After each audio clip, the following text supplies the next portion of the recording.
नीति वचन 19 अध्याय हम ध्यान करेंगे। हम उसके दूसरे वचन को पढ़ेंगे। नीति वचन 1 पद से लेकर के इस अध्याय में 29 पद तक है, और हम 3 वचनों को ध्यान करेंगे। 2 वचन साथ में पढ़ेंगे। नीति वचन 19:2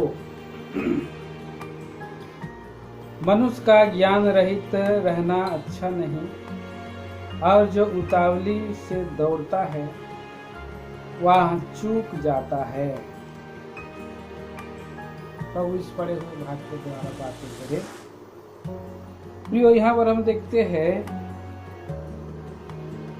मनुष्य ज्ञान रहित रहता है। कई बार हम ज्ञान रहित रहते हैं और हमारा ज्ञान अधूरा होता है। हम सोचते हैं कि हम बहुत बुद्धिमान हैं, ज्ञानवान हैं, समझदार हैं। हम जिस रीति से हम करते हैं, जैसा हम करते हैं, और हम जल्दीबाजी करते हैं, ये सब हमको ऐसा लगता है कि हम बहुत ज्ञानी हैं। पर पवित्र शास्त्र के वचन में हम पढ़ते हैं कि मनुष्य जो है ज्ञान रहित जीवन बिताता है, और इसलिए वो उतावली से सब काम जो है करना चाहता है। पवित्र वचन में हम देखते हैं, पवित्र शास्त्र में कुछ वचनों को जो हम पढ़ सकते हैं कि जिसमें मनुष्य जो है उतावली करता है। उतावली करना अच्छा नहीं है। उतावली का वचन को हम देखिए और पढ़ते हैं यहाँ पर उसका प्रियो हम देखते हैं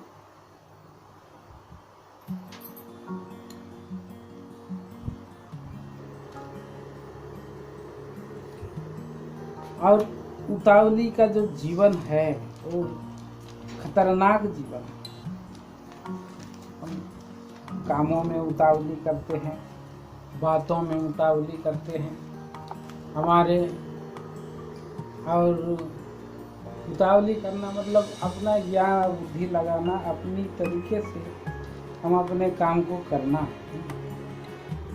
तो उस शास्त्र में हम देखते हैं कि इस तरह से जो काम करता है उसको आशीष नहीं परंतु हानि होती है। आशीष नहीं मिलती है परंतु हानि होती है। हम ध्यान करेंगे पवित्र वचन के द्वारा कि हम उतावली ना करें।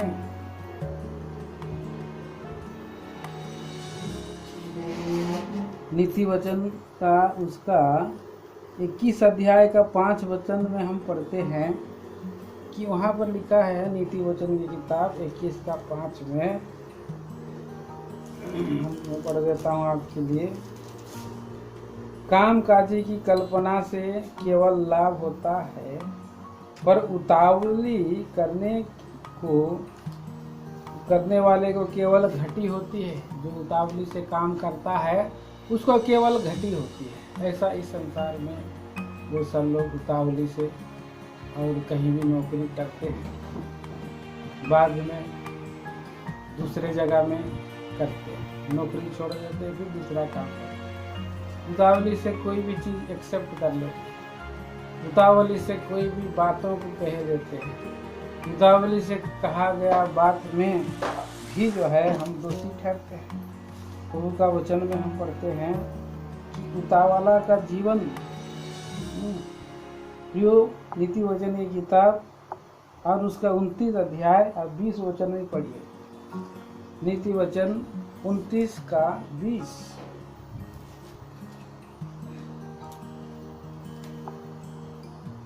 क्या तू बातें करने में उतावली करने वाले मनुष्य को देखता है? क्या तू बातें करने में उतावली मतलब जल्दीबाजी करने वाले मनुष्य को देखता है? मूर्ख ठहरता है, बिना सोचे समझे जो बात करता है। वो जो ऐसा आदमी जो है उससे अच्छा तो मूर्ख है मूर्ख मतलब अनपढ़ है, उससे अच्छा तो बुद्धू है, कद्दू है। परंतु वो जो उतावली करता है वो डांट खाना पड़ता है, उसको डांट मिलता है। कभी शास्त्र बाइबल में हम देखते हैं कि ऐसा स्वभाव वाला व्यक्ति था पतरस, वो बहुत उतावली करता था, अपने काम प्रभु के ऊपर में भरोसा रखता था। उतावली से वो समुद्र में आ गया, उस तिबिरियास झील के ऊपर में चलने लगा। ये उसका उतावली था और थोड़ा देर के बाद डूबने लगा। हम देखते हैं कि इस तरह से कई एक पवित्र शास्त्र में जो लोग होते हैं, हम वही देखते हैं कि उतावले से बहुत सा काम करते हैं, बहुत सा बातों को बोल देते हैं, और जिसके कारण से तो उनका जीवन असफल होता है, अधूरा होता है। उतावली से किया हुआ काम से कई को हानि हो जाती है। कोई बिना सलाह मशवरा से उतावली से कोई घर भी बना लेता है। तो जो कई बार हम देखते हैं ऐसे हानि के जीवन में, और बहुत सारे लोग हानि उठाता हुआ। तो अच्छी रीति से जान बातचीत करके कई चीज़ों को, और लोग जो हानि कर रहे हैं, उतावली से बहुत सा कामों को ज्वाइन कर लेते हैं, पर केवल बाद में पता चलता है तो केवल मेरा एक्साइटमेंट था, कि तो मेरा अलग, मेरा जो गुण स्वभाव है वो अलग है। उतावली करने वाला व्यक्ति के बारे में आगे हम देखते हैं एकिलियस, और ये जो है सबोपदेशक 5 अध्याय का 2 वचन में ऐसा लिखा है, बातें करने में उतावली न करना और न अपने मन में से कोई बात उतावली में परमेश्वर के सामने निकालना, क्योंकि परमेश्वर स्वर्ग में है और तू पृथ्वी पर है, इसलिए तेरे वचन थोड़े हो। तो बातें करने में उतावली नहीं करना। पतरस बातें करने में उतावली। प्रभु, हम देखते हैं कि आकाश में जब प्रभु यीशु मसीह उनको रूपांतर के पहाड़ में पतरस, यूहन्ना, याकूब को लेके गए, तो दर्शन देखे उन्होंने एलिया और मूसा और प्रभु यीशु मसीह बातें कर रहे थे। थोड़े समय के बाद जब पतरस को होश आया तो दर्शन में वो देखा, ये सचमुच में देखा कि कैसा प्रभु यीशु मसीह का वस्त्र इस संसार के धोबी जितना साफ करता उससे ज़्यादा चमक रहा है। उसने 3 तंबू बनाने के लिए अपना लिया। 3 तंबू बनाने के लिए पहाड़ पर क्या जरूरत, क्यों उतावली से ये बात हो गई? एक मूसा के लिए, एक एलिया के लिए और एक प्रभु आग के लिए, सबको एक समान रूप से और बराबरी का वो जो है दर्जा दे रहा। ये उतावली से बहुत सा लोग ऐसा करते हैं, एक्साइटमेंट में सबको एक समान सोच लेते हैं, लेकिन हर एक का दर्जा अलग है। एलिया का दर्जा अलग है, मूसा का दर्जा अलग है, और प्रभु यीशु मसीह का भी दर्जा अलग है, क्योंकि प्रभु यीशु मसीह जो है घर का अधिकारी है और मूसा जो है घर का सेवक है। तो घर का सेवक है, विश्वास योग्य सेवक है, और प्रभु यीशु मसीह घर का अधिकारी, विश्वास है। तो कितना अंतर है अधिकारी और सेवक। प्रभु का वाणी तुरंत स्वर्ग से उतर आया और प्रभु यीशु मसीह के बारे में और परमेश्वर कहा कि ये मेरी प्रिय पुत्र है और तुम इसकी सुनो, क्योंकि उतावली से उसने सबको एक समान कर दिया था। नहीं, मूसा के द्वारा क्रूस पर उद्धार नहीं हुआ। हाँ, अपने घर में विश्वास योग था। पुराना नियम का सबसे ज़्यादा और प्रभु ने करीब लेकर के आया तो वो था मूसा, पुराना है। और नियम का वो एक बहुत प्रमुख नेता था, उसके बाद नहीं और उसके पहले कहीं ऐसा कोई नहीं। लेकिन हम देखते हैं फिर भी प्रभु यीशु मसीह का दर्जा और उतावली से कई बार हम ऐसे बातों को बिना समझे बुझे रख देते हैं, जिससे घटी होती है, हानि होती है। नहीं, हमारा बैंक पैसा फाइनेंस जहाँ करना है वहाँ नहीं करके दूसरे जगह में हम कर लेते हैं। कई बार हम लोग गाड़ी जहाँ पर हम जो है कि गाड़ी का नहीं खरीदना वहाँ खरीद लेते हैं। जो काम हम पहले हम एडवर्टाइजमेंट में देखते हैं, उतावली से हम देख देते हैं कि ये हमारे लिए काम का है। अभी ये अमेजोन से और कई लोग जो कि उतावली से देखते हैं, तुरंत रोड में कुछ टोपी मिल रहा है, कुछ कपड़े मिल रहे हैं, कुछ समझे बुझे क्या आवश्यकता मेरा है, ज़रूरत मेरा है, ऐसा बिन समझे बिन बुझे उतावली से कुछ भी खरीद करके तो समय और पैसा ये सब जो है बर्बादी करते हैं। हाँ, इसीलिए हमें जो है कि उतावली से न बोलना है न काम करना है, परंतु जो प्रभु यीशु मसीह पर भरोसा रखता है, परमेश्वर पर भरोसा रखता है, वो उतावली नहीं करेगा, घबराएगा नहीं। हम देखते हैं जब संकट भी आएगा, दुख भी आएगा, प्रभु का इच्छा को में बने रहेगा और उसकी ओर ताकता रहेगा, पहरे पर ठहरा रहेगा। उतावली से उसे दौड़ने की जरूरत नहीं है। एक जगह पौलुस साउल जो है, पुराने नियम का साउल जो है उतावली किया उसने ये, और शामुएल ने उनको कहा कि फलाने जगह में आप लोग जमा होना और वहाँ पर आप लोग जो है बलिदान चढ़ाने के लिए वस्तुओं को रखना और मैं आऊँगा और वहाँ पर बलिदान करेंगे।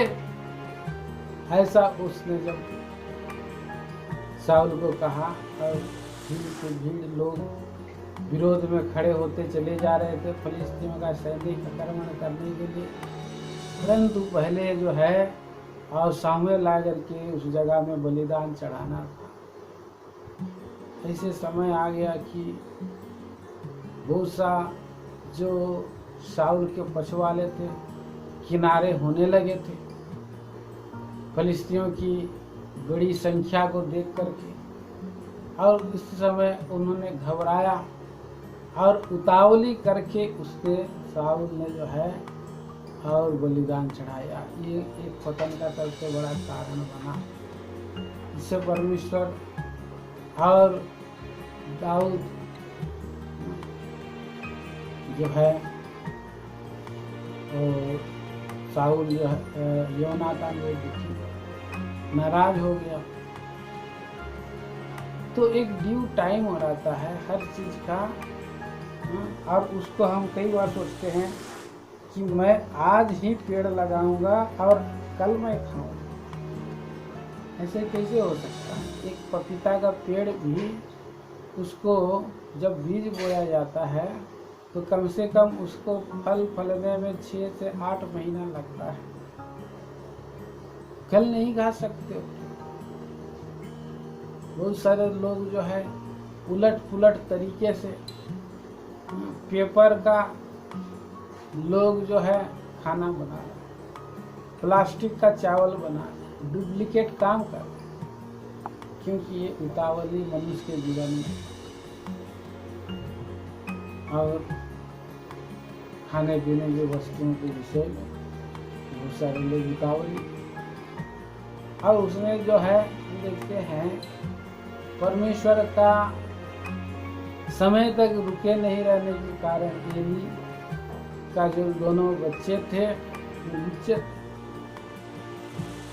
कि जहाँ उनके जो दोनों बच्चे थे और इसीलिए वो उतावली से मटन को निकाल के खा लेते थे। उनकी हानि, दाऊद की भी एक बार हानि, क्योंकि वो दौड़ करके और वो शाऊल से भागा जा रहा था और उसने जो है कि परमेश्वर के भवन में आश्रय लिया और वहाँ पर उस आश्रय लेने के समय में उससे पूछा कि मैं इतना उतावली था कि मैंने तलवार नहीं लिया, कोई तलवार है क्या बोल के याजक को पूछा था दाऊद। और जब उसको पूछा था तो दाऊद को उस फिलिस्ती का, और उसने जो याजक उत्तर दिया यहाँ पर तो कोई तलवार नहीं है, उस फिलिस्ती गोलियत के तलवार के सिवा है। तो अगर ये तलवार लेना चाहें तो ले सकते हैं। और वो तलवार जो है, जब वो फिलिस्ती गोलियत का तलवार दाऊद लिया तो उसके कारण से कितना हानि हुआ। कारण क्या था, वो उतावली से भागा। तो कई हानि को लेकर के आते हैं, उतावली हमारा सामानों की, हमारे वस्तुओं की, क्योंकि हम पर और पूरा समय हम प्रभु की बाट नहीं जोड़ते हैं, प्रभु में हम प्रार्थना नहीं करते हैं। और बहुत सारे भाई बहन लोग जैसे ही और वो समझदार होने की उम्र लगता है, सोचते हैं हमारा शादी विवाह हो जाए। कई माता पिता उनको कहते हैं, देखो बेटा अभी समय है, हम आपके लिए देख रहे हैं।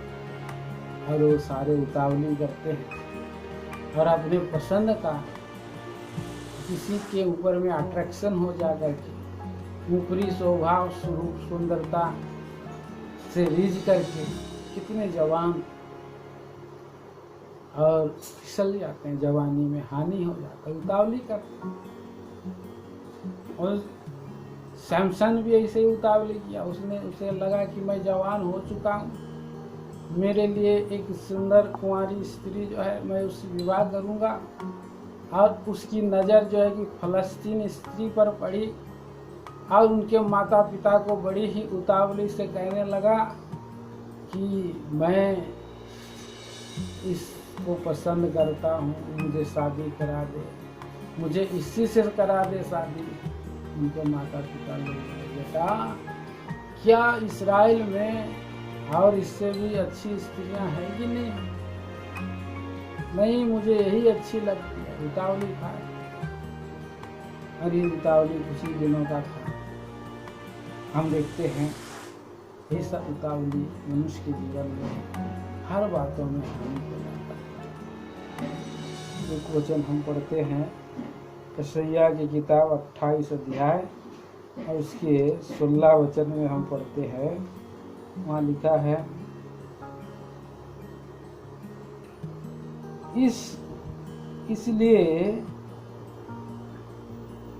इसलिए प्रभु यहोवा यूं कहता है, देखो मैंने सियोन में नींव का एक पत्थर रखा है, एक परखा हुआ पत्थर, कोने का अनमोल और अति दृढ़ नींव के योग पत्थर, जो कोई विश्वास रखे वो उतावली ना करेगा।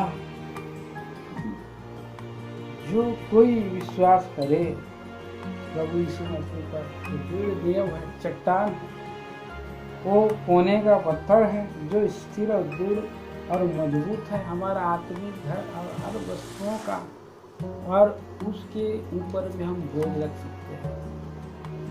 हमारा परमेश्वर हमारे आगे आगे चलता है, पीछे पीछे भी रक्षा करता है।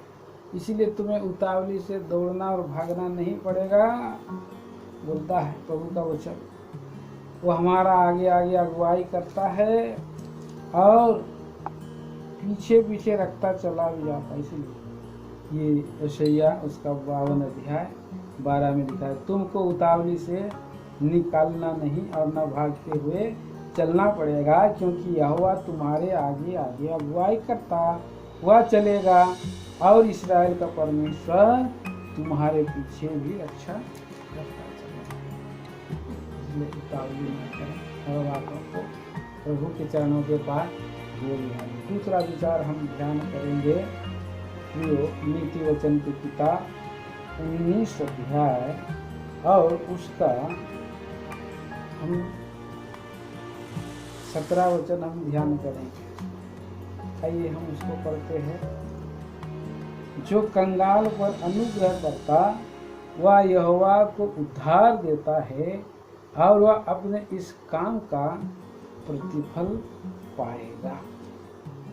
तो इस तरह से हम देखते हैं प्रियो, जो कंगालों को और अनुग्रह करता है, कंगालों को जो शुद्धि लेता अनुग्रह करता है।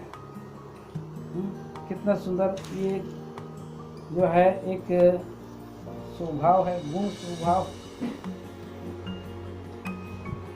हमारे जीवन में भी जरूरी है कि हम प्रभु हम जो है ऐसे दिनों का और कंगालों को अनुग्रह करें। इन दिनों में हम देखते हैं कि अनुग्रह करने का दिन और लेकर के आया है। तो परिस्थितियाँ, वर्तमान परिस्थितियाँ अच्छी नहीं है पूरा विश्व की,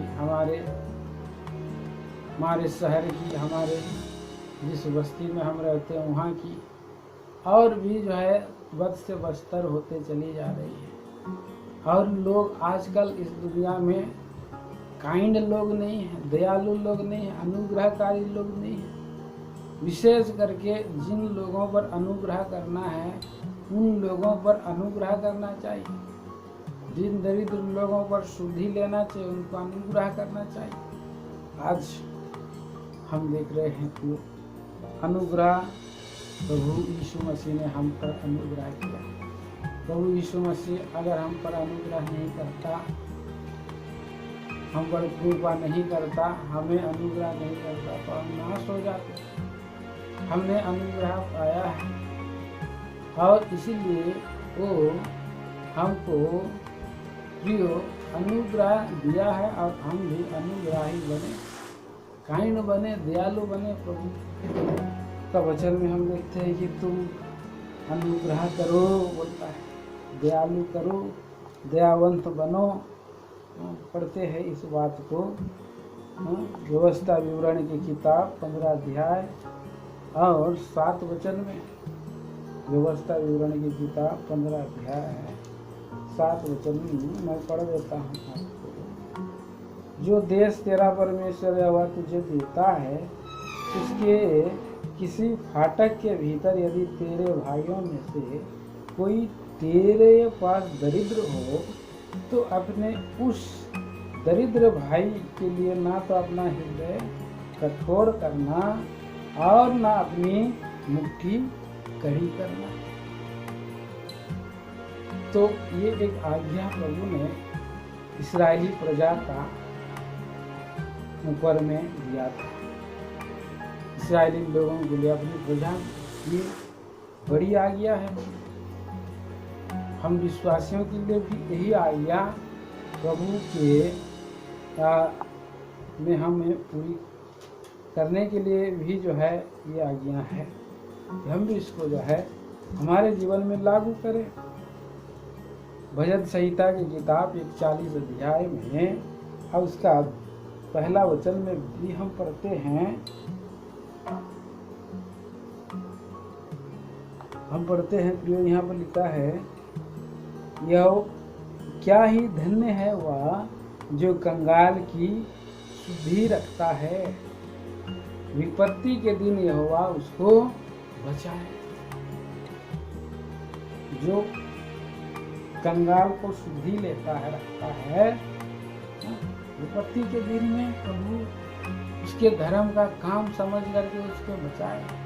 ये प्रभु के लिए जब हम अनुग्रह करते हैं तो हम यहोवा को उद्धार देते हैं। और यहोवा हाँ प्रियो कोई कर्जा नहीं रखेगा, हमारा कोई भी वस्तुओं को है और उसका कोई कर्जा नहीं रखेगा, वरन हमें जो संभालेगा और वो धार्मिकता के कारण हमारी हानि नहीं होगी, हमारा बचाव होगा। प्रभु का वचन में हम देखते हैं, नीति वचन की किताब 14 अध्याय का 21 पद में भी हम ध्यान करते हैं। नीति वचन 14 अध्याय और उसका 21 वचन में, जो अपने पड़ोसी को तुच्छ जानता वह पाप करता है, पर जो दीन लोगों पर अनुग्रह करता वह धन्य होता है। हमारा पाड़ा पड़ोसी में, गाँव में, बस्ती में, कहीं पर भी है, हम उसे घृणा ना करें, हम उसे तुच्छ ना जाने, नहीं तो ये पाप होगा। वरन ऐसे लोगों की पट्टी बांधना है, देखभाल करना, दयालु सामरी के समान बनना है, जिसने गधे पर उस सराय में लेकर के आया और 2 दिनार उस सराय के मालिक को दी।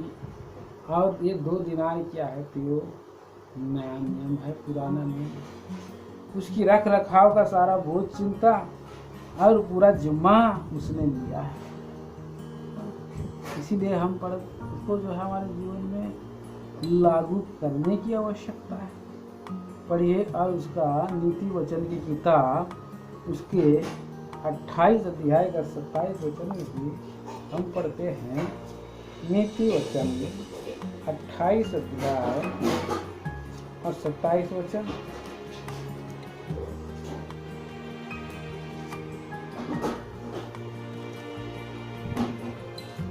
जो निर्धन को दान देता है उसे घटी नहीं होती। प्रभु का वचन, जो निर्धन को दान देता उसे घटी नहीं होती, परंतु जो उससे दृष्टि फेर लेता है वह शाप पर शाप करता है। इस संसार में जो निर्धन लोग हैं उनकी हाय लगता है।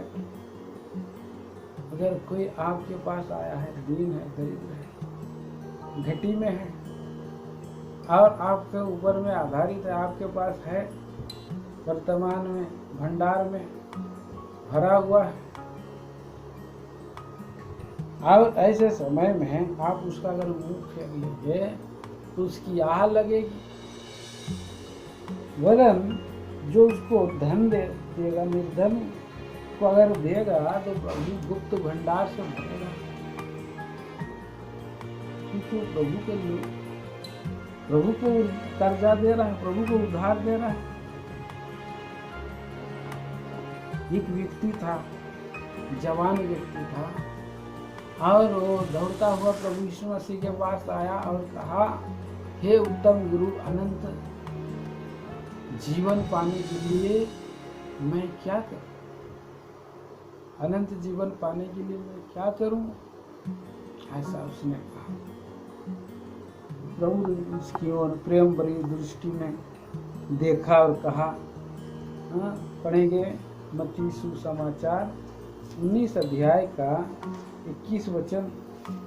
मत्ती रचित सुसमाचार 19 अध्याय का 21 वचन में उस व्यक्ति की ओर देख करके प्रभु यीशु मसीह कहते हैं, देखिए मैं पढ़ देता हूँ।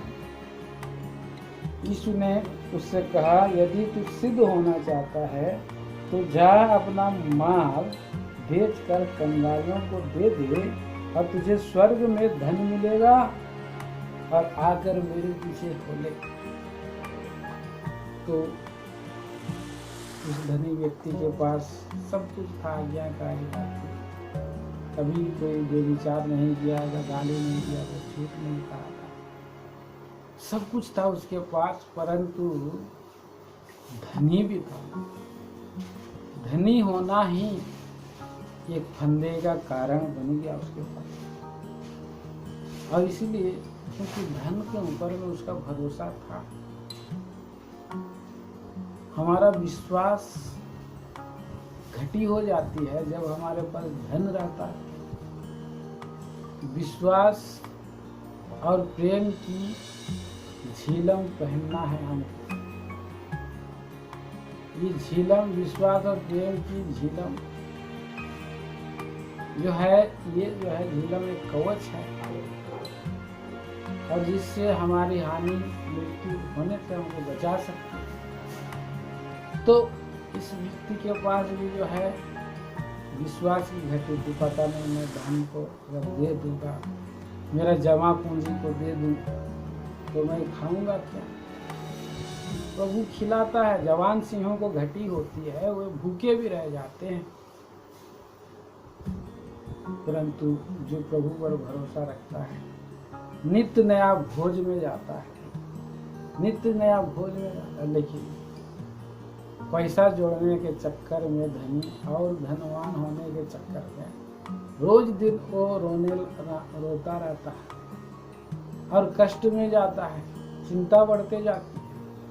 प्रभु ने कितना सरल उपाय बताया था कि जो धन का जो बोझ ढो करके जा रहा है, चिंता वो सारा एक ऐसे गुप्त बैंक बैलेंस में डाला जाए जो कि वो अपने समय में उसका 100 गुना हो जाए। ये भेद भलाई के लिए था, ये जो आज्ञा भलाई के लिए प्रभु ने दिया था। हम लोग किसी को अगर हम 100 रुपया देते हैं तो ये 100 रुपया के बदले में प्रभु हमारे जीवन में 1000 रुपया लेकर के आएगा एक दिन ऊपर में। एक भेद इस धरती पर भी। अब कोई वस्तु को, मैं पिछले दिनों में एक भाई ने जो है, एक भाई पिछले दिनों में अपना तालाब में 20,000 का जो है 2000 का मछली छोड़ा था।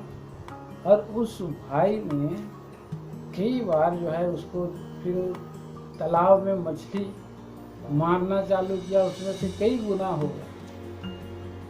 ये एक इन्वेस्टमेंट है। प्रभु का वचन में भी कहता है कि तू अपनी रोटी को जल के ऊपर में डाल दे और तू उसको पाएगा। ये स्वर्गीय बैंक में इन्वेस्टमेंट करना है जहाँ पर और वो धन जमा हो जाएगा और वो हम मिलेगा। फिर अगर इसी बैंक में, इसी संसार का बैंक में, अलमारी में या घर के दीवारों के अंदर में हम रखेंगे तो फिर वो हम लोग नहीं ले जा सकते हैं, एक सुई तक नहीं ले जा सकते मनुष्य।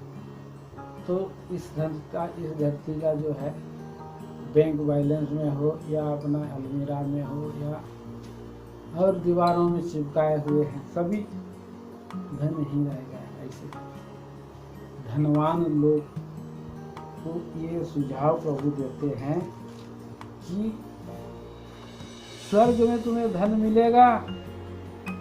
और इस दर्शन में मनुष्य आज धुंधला है क्योंकि विश्वास की कमी है। जो हम कहते हैं कि विश्वास की कमी नहीं रखना है, परंतु वहाँ पर हमारा जीवन में विश्वास रहना है। मनुष्य के जीवन में विश्वास रहना। यहाँ पर उस व्यक्ति को उदास होकर के चलाएंगे। गलतियों की पत्री 2 अध्याय के 10 वचन में पढ़ते हैं कि पौलुस प्रेरित लोग ज़्यादातर विश्वासी और दीन दरिद्रों की वो लोग शुद्धि लिया करते थे। ऐसे ही शुद्धि लेने की बात है। आगे और हम ध्यान करेंगे आखिरी में एक विचार, नीति वचन की किताब उसका 19 अध्याय और 23 वचन। नीति वचन की किताब 19 अध्याय 23 वचन। यहोवा का भय मानने से जीवन बढ़ता है और उसका भय मानने वाला ठिकाना पाकर सुखी रहता है, उस पर विपत्ति नहीं पड़ने की। यहोवा का जो ये है, भय मानने वाला है, परमेश्वर उन पर जो है कि प्रबल रहता है। परमेश्वर उन पर रक्षा रखवाली करते रहते हैं। इसीलिए मेरे प्रिय भाई बहनों, परमेश्वर का भय मानना, बुराई से दूर रहना है।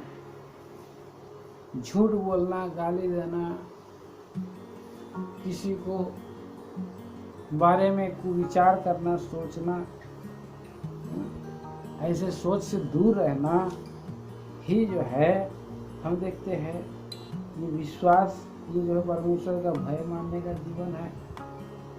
इसे जीवन परमेश्वर प्रसन्न होता है, सुगंधित धूप के समान लगता है जब वो व्यक्ति बुराई से दूर रहता है। कितना सुंदर बात है ये हम देखते हैं। हाँ, इस पद को हम करते हैं,